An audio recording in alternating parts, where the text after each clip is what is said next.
Сәлем балақай, қалың қалай? Тамаша, сенімен бірге шәкірт онлайн мектебі және де мен Салтанат апай.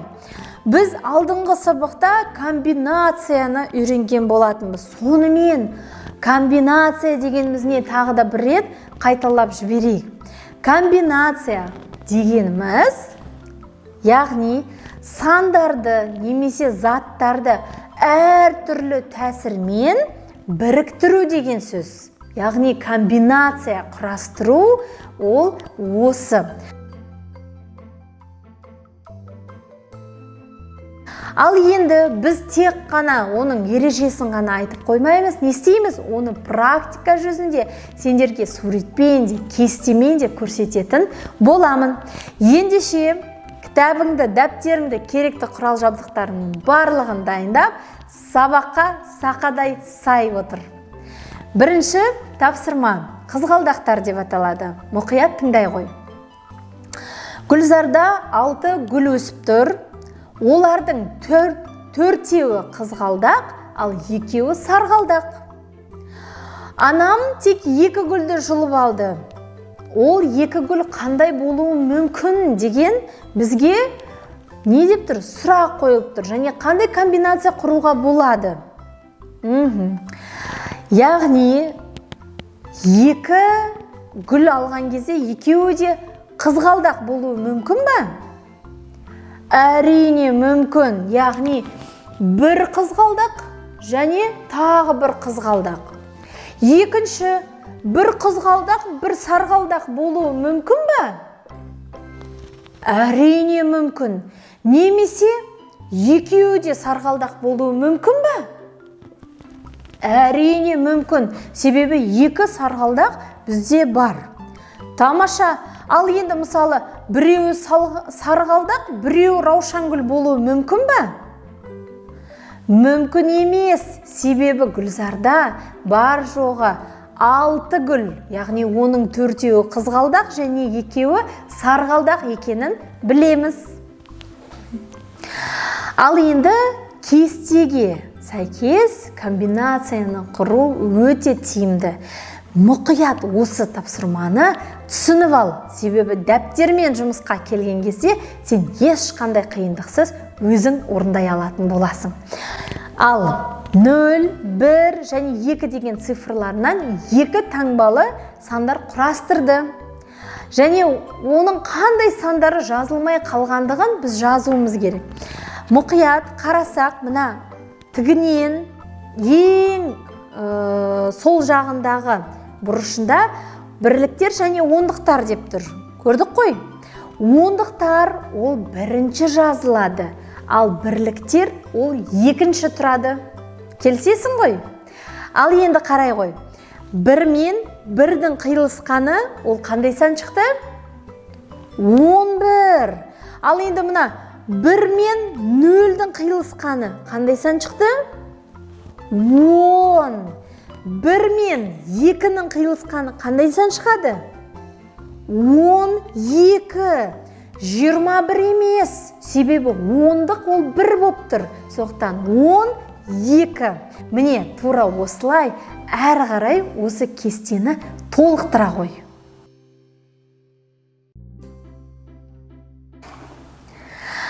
Алдыңғы кестені қалай толықтырдың?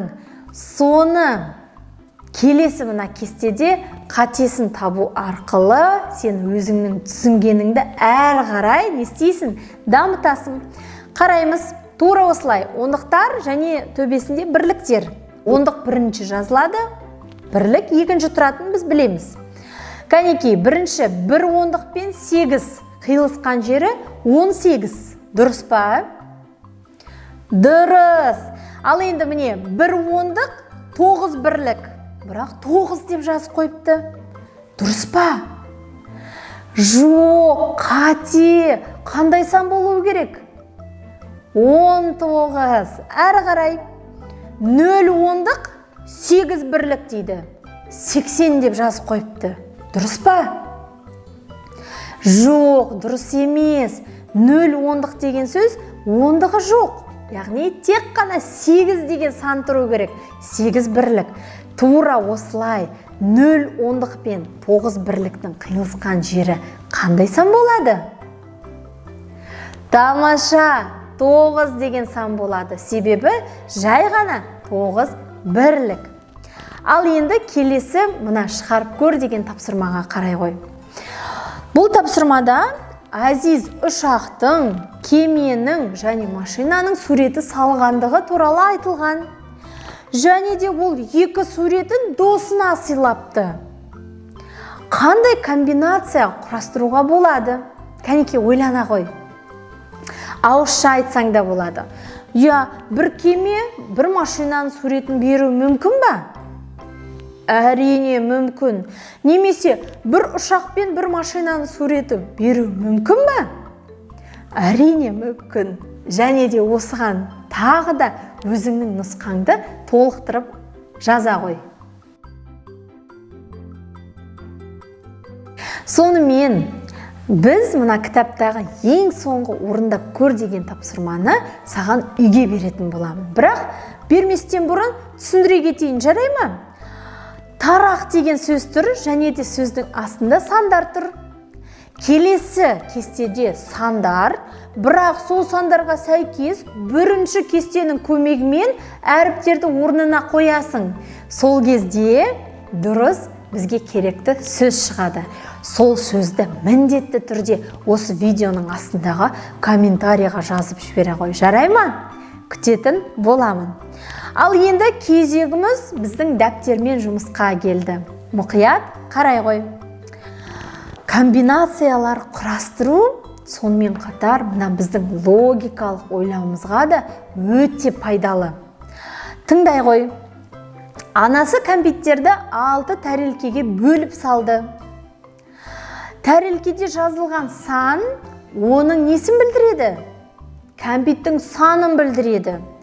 Және кәмпиттерді алмастырмай, тек 2 тәрелкенің орнын ауыстыру арқылы екі қызына бірдей, яғни осы кәмпиттерді тең қылып қалай бөліп беруге болады деген сұрақ.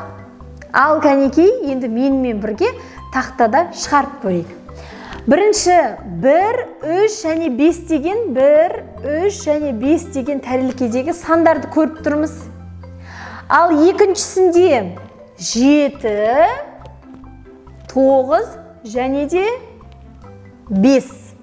Енді бізге мына 6 тәрелкенің тек 2-уын ғана орындарын ауыстыру арқылы мына мәндері екеуі бір-біріне тең болуы қажет. Мысалы 10 болса екіншісі де 10, 15 болса екіншісі де 15 болуы қажет.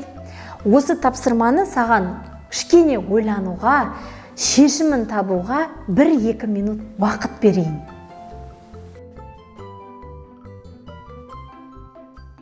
Ал кәнекей, уақыт аяқталды. Кәнекей, тауып көрдің ба?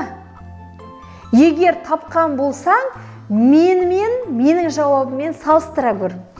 Ал енді мен мына 1 мен 7-ның орнын ауыстыра салдым. Яғни бізде жоғары жақта 7, ал төменгісінде 1 деген тәрелкенің орнын ауыстыра саламыз. Енді қосып шығамыз. 7-ге 3-ті қоссақ 10, 10-ға 5-ті қоссақ 15. Екіншісі де 15 болуы қажет. Кәнеке есептейік. 1-ге 9-ті қоссақ 10, 10-ға 5-ті қоссақ 15. 15 пен 15 тең ба? Әрине тең. Яғни біздің шығарғанымыз дұрыс. Бұл тапсырма саған ұнады ма? Әрине ұнаған болар. Себебі логикалық тапсырмалар өте қызық. Келесі мына таңғы ас деген тапсырманы орындау үшін бізге түрлі түсті карандаш, жай карандашымыз керек. Себебі біз қазір сурет салатын боламыз. Мұқият қарай ғой. Таңғы асқа қандай тәтті нандар немесе сусындар берілген екен? Я. Енді бізге осы таңғы сусындар мен тәтті нандарды біріктіріп қандай комбинация жасауымызға болады? соның суретін салуымыз керек. Кәнекей, бұл тапсырманы орындау саған оңай болатынына сенімдімін. Себебі бұны таңғы сусын мен тәтті нанды біріктіру арқылы бір комбинация құралатынын білесің. Бұл тапсырмаға 4-5 минут уақыт беремін.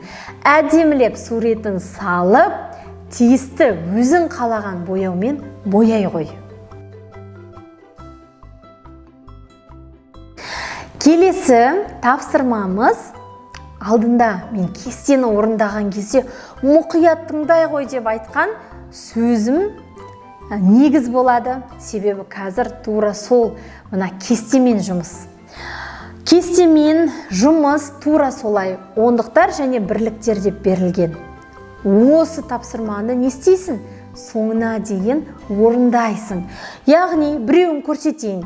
Бір ондық пен екі ондық және екеуінің қиылысқан жеріне қандай сан жазамыз? 12. 21 емес. Себебі бір ондық дегеніміз 10 деген сан. 12 деген сан жазылады. Ал кәнекей, әрі қарай өзің шығара қой. Жарайсыңдар балалар. Міне, бүгінгі сабағымыздың ең соңғы тапсырмасына да келдік.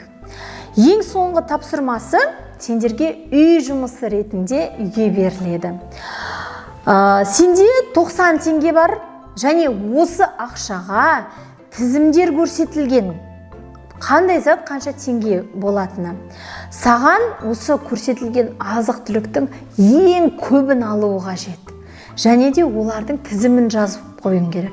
Тізім жазған кезде олар 90 теңгеден асып кетпесін. Себебі сенде 90 теңге ғана бар. Жарай ма? Тамаша, бүгінгі сабақ ұнады ма? Жалпы комбинация құрастыру өте оңай тақырып екенін көзің жетті ғой? Иә, ал келесі сабақта кездескенше.